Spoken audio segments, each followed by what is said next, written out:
मैं अस्सलाम वालेकुम, मेरा नाम फजीलत है। मैं एक बेवा एक लात तो मजबूर मेरिया 7 बेटियां ने, बेटे छोटे ने।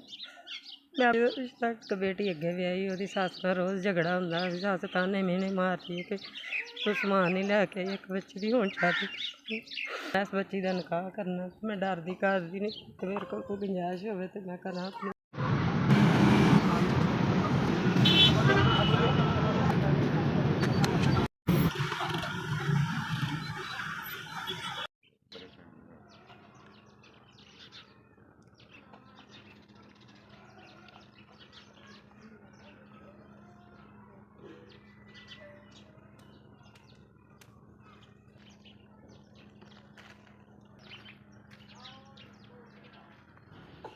ਤੁਹਾਡੀ ਤਰਫੋਂ ਮੈਨੂੰ ਇਹ ਸਾਰਾ ਸਮਾਨ ਮਿਲਿਆ। ਦੋ ਚਾਰਪਾਈਆਂ ਨੇ, ਬਿਸਤਰ ਨੇ, 2 ਤਕੀਏ ਨੇ, ਕੂਲਰ ਸੈੱਟ, ਜਿਨੀਅਰ ਸੈੱਟ, ਬਰਤਨ ਹੋਰ ਵੀ ਸਟੀਲ ਦੇ ਸਾਰੇ ਵਰਤੋਂ ਦੇ ਆਏ ਨੇ। ਭਾਈ ਮਿਹਰਬਾਨੀ ਤੁਹਾਡੀ, ਤੁਸੀਂ ਮੇਰੀ ਬੱਚੀ ਦਾ ਅਹਿਸਾਸ ਕੀਤਾ ਹੈ।